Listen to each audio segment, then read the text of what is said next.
Tēnā koutou katoa, ko Charmaine Petereit. Aho, it is my privilege to have been a part of the founding group in that initial meeting back in the day, which has gone down in Tākaka Hill legend. And also to very briefly be a chair and then move into the project manager role. And it's been my privilege to work with two very, very capable chairs, Susie and Jackie. So to run through just a quick project manager update, if we can flick through to the next slide. I love showing this photo because it's so gorgeous. And then Mark, our kind of ephemeral trustee, but so significant in the work that we do and has enabled so much of the work that we do. There he is, floating up above there. So, and that's our trustees as they are today, and I've managed to get myself in the shot as well. So any charitable trust or any organisation is only as good, and my role is only as good as the trustees that I get to work with, because their support, their questions, the way that they conduct themselves week after week at the exec meeting, at the trustee meeting, is just is inspiring, because it takes a lot to turn up to a meeting every month and sort of go through and just keep that very high standard that Jackie Cook set up, and we've been able to maintain that. So that's fantastic. And the next slide. So the highlights of 2024 are on the back of a very dire year when I had a lot of sleepless nights wondering how are we going to keep going. But we had our meetings every month, and we managed to keep going, which is fantastic, on the back of the wonderful trustees, lots of volunteer work, and my accountant saying to me, when are you going to get a real job, Charmaine? And I'm like, yeah, but it's got to have purpose and it's got to be meaningful, and yeah, it might not make a lot of money, but it's worthwhile doing. I can't think of anything else that I'd rather be doing, and it's a real privilege to be doing it. So the highlights are, number one, there was nothing on Netflix one night, so Norman and I thought we'd go out and see if we could find some green gecko in our backyard, because we thought they might be there, and indeed they were. And I very excitedly texted Ivan at 10 or 11 or 30 at night, because I was so excited after finding one, thinking that it was a piece of lichen just up in a tree, and I got an immediate response back, but after about 3 or 4 texts he just didn't respond to me, because I was obviously keeping him away, because we didn't just find one, we found 3, 4 and eventually about 5 individuals over the course of our surveys, which ran from January when we found them all the way through to April, and that was super exciting. And they're incredible, because they're just in an area that you'd never think that you'd find them. They just really love Manuka and Kānuka, the crowns are touching, and there they were, just minding their own business.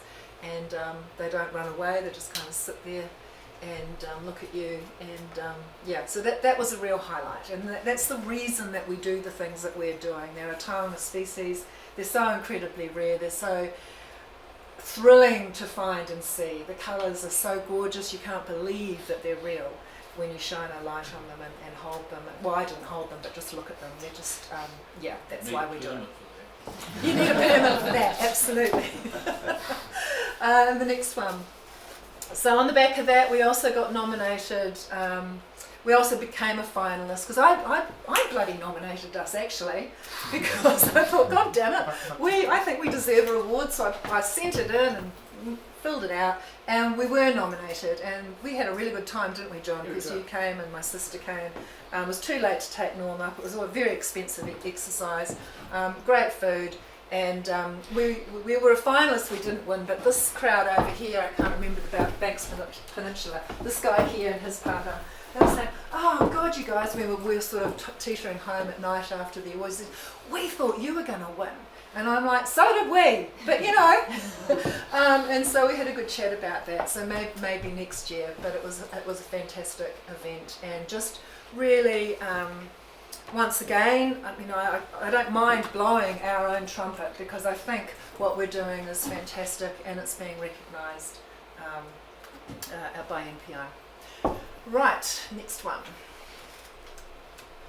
The other highlight was we had a fantastic dinner in preparation actually for getting some really good photos for our new website. That was a wonderful event which we should probably do every year, I think, because it was just really nice to come together and just have a really nice meal. Some great photos. And then Ellie developed our new website. Thank you very much, Ellie. If you haven't had a chance to go and have a look at it, it was really a refresh and a rebrand, and we had a new logo designed, which we are all really, really happy with. So that was another highlight. And Ellie did that as a volunteer, a huge amount of work. So we really appreciate that. Thank you. I love looking at it. Right, and so on to our next one. So where were we in 2023? Well, things were looking pretty bad. We had a lot of projects that were on hold.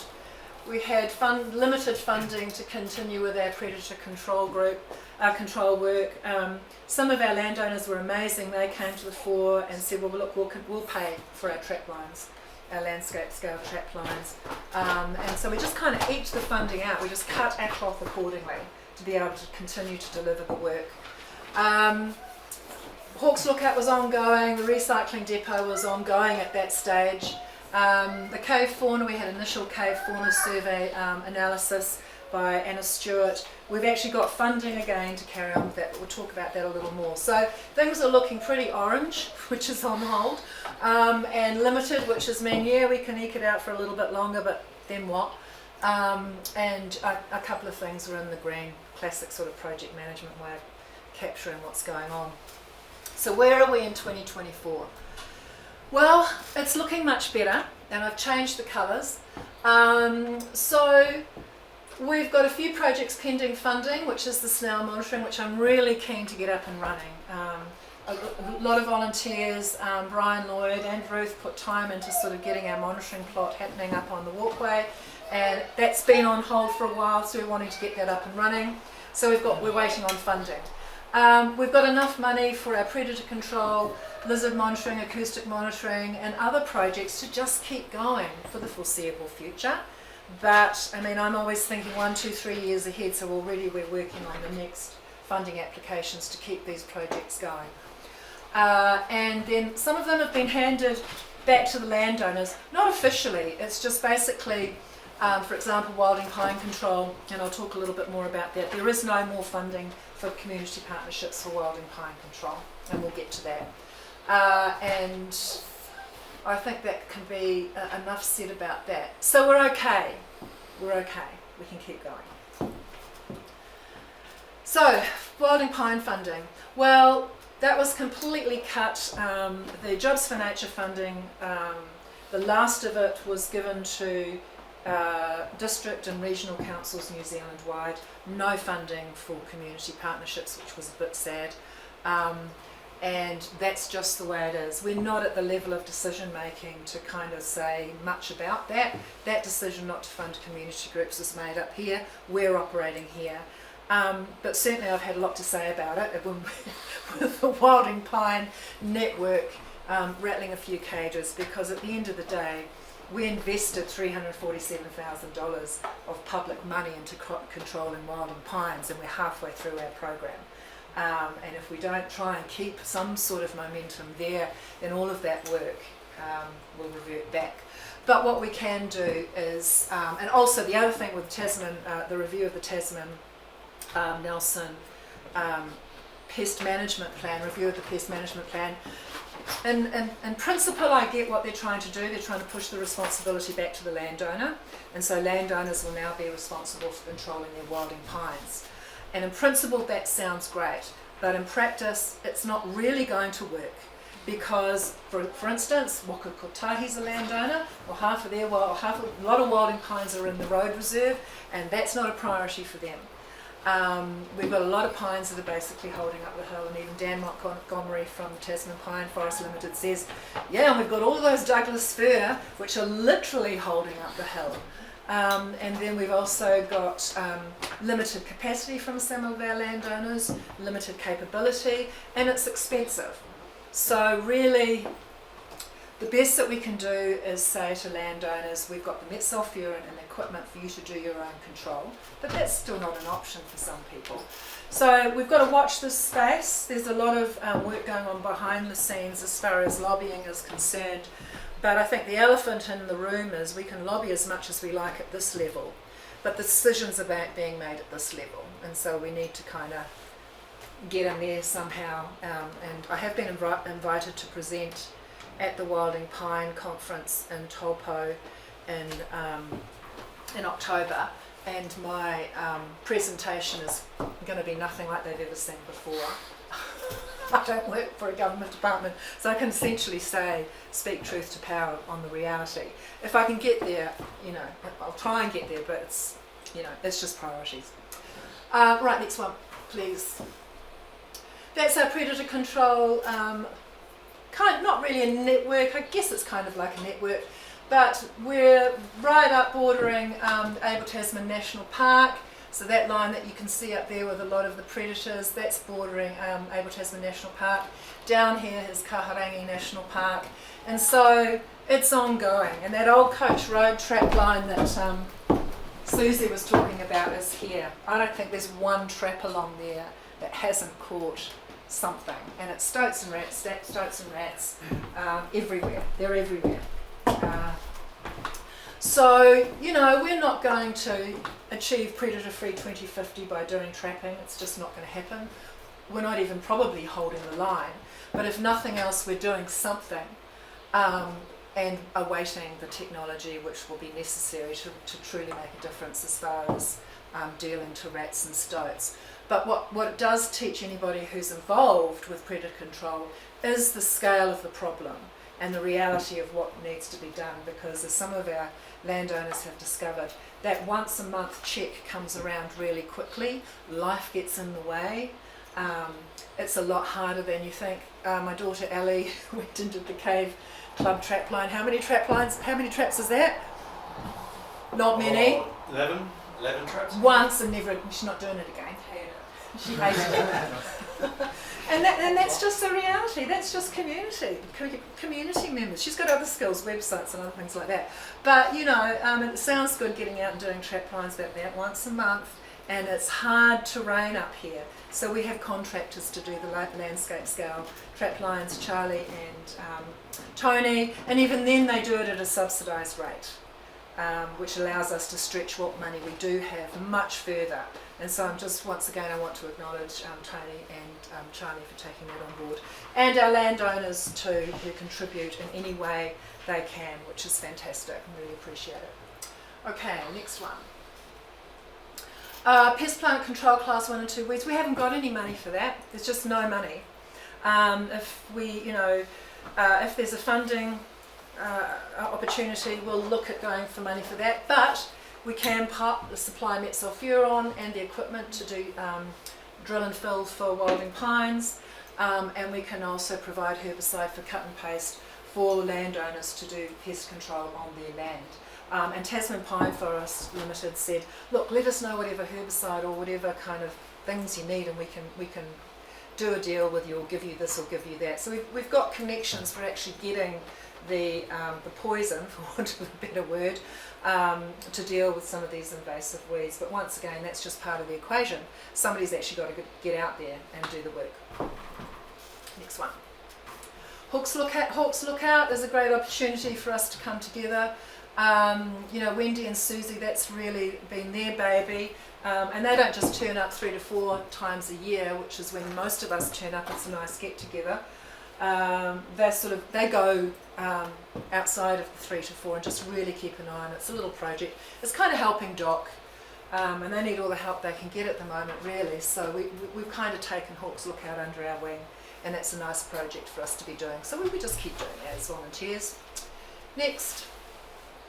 Our goat control project. So this is awesome. We got some funding from lotteries to do goat control. It's a big problem on the hill, as Norm said. And so we'd have a goat contractor, and every month or so when he gets out there, he sends me all his waypoints. Doc Tākaka, I should have mentioned Steve Devil. I knew I'd forgotten somebody. Steve Deverill does all of our mapping.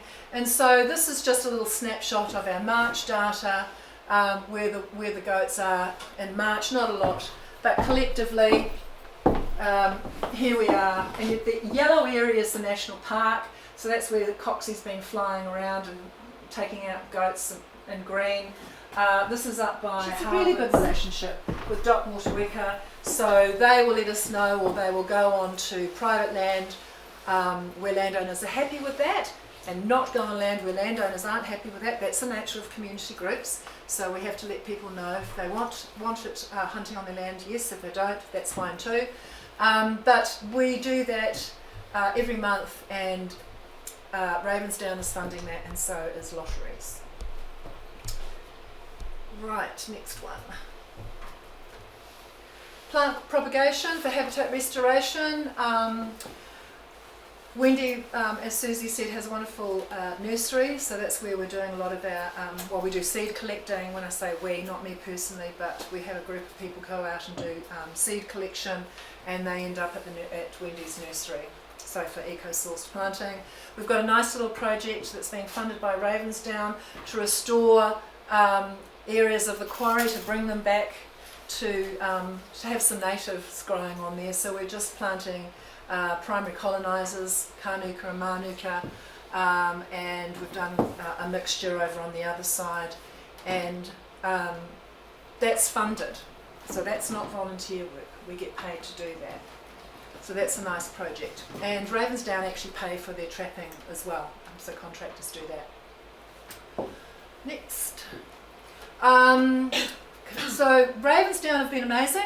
I really need to impress on it. They've committed $30,000 over 3 years, supporting the goat control project, habitat restoration, and Nelson Green Gecko. So that's a big win for us, because they're an organisation who has historically been slow to come to this realisation about biodiversity, but they've got Anna Wilkes, who is now in the leadership team of Ravensdown as the Sustainability and Environmental Officer, or CO, and so she's at the right level to be really influencing the decisions that this corporate is making around their sustainability. And they need to, because organisations like this need to be playing their part in helping protect and restore ecosystems for native species. So that's a really fantastic relationship. We're going to try and build that with Tasman Pine Forest Limited, and they've given us a little bit of money, and they're just kind of wrapping their heads around the whole biodiversity thing, and that will grow as well. But it all takes time and relationship building. Okay, next one. Ravensdown Narua Limeworks. This is why I love Mark Simpkin, one of our trustees. He said, we can build you a recycling depot, and I'm like, yeah, but it's on Wakakotaki land, and it's this, that, and the other. He said, I'll just go out with a bulldozer and make it happen, and he did. So that was pretty awesome.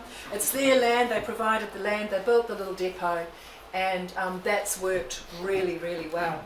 And TDC, basically, we got initial funding for the pickup service of 12 bins and recycling blue bins for a year. So that worked well. Then we put in another application for some money to pay for the following year. This was in 2022. We got that money, and I kept on chasing TDC to send us an invoice so that we could pay for the service. And it wasn't until 3 years later that they, oh, you guys, you should have been paying for this. And I'm like, yeah, I've been emailing you the whole time, asking for invoices so that we can pay you and then decide out what money we need to get. Oh, wow, okay.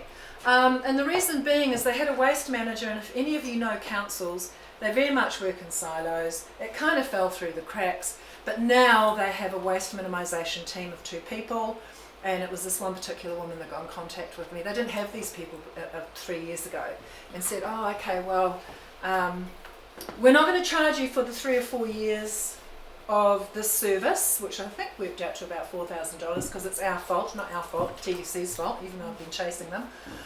So we're going to write that off. But we're not going to be able to do that anymore. It's going to have to be a user-pays system. So we've got enough funding to pay for the recycling service up until January 2025, 31st of January 2025. Then I will send out an email saying, who wants to continue with the service? If you do, it's $153 a year. And so that's where we're at. And I can kind of get where they're coming from, because for 4 years we've been the only community in Tasman region that has been getting a free recycling service. Even though we need to take our landfill waste down to Mairiri, we haven't had to pay for any recycling. And we were supposed to get an invoice to take us through to January 31st, 2025, in the middle of July. And we're now sitting in September. So once again, I'm gonna have to, enough said about that. That's kind of where we're at. But the key thing to think about is that we will eventually have to pay. I'll chase them up and say, hey, where's that invoice, so that we can get this money out of our bank account that we've been holding on to since 2021. All right, so next one. We're just about there. Question about Well, at the end of it, we've got the questions. But did you want me to answer it now? I can do, but yeah, while we're here. So does that answer your question, Jackie? As far as what's your question? My question is, bearing in mind that the quarry is sold, Or Taylor's, yeah.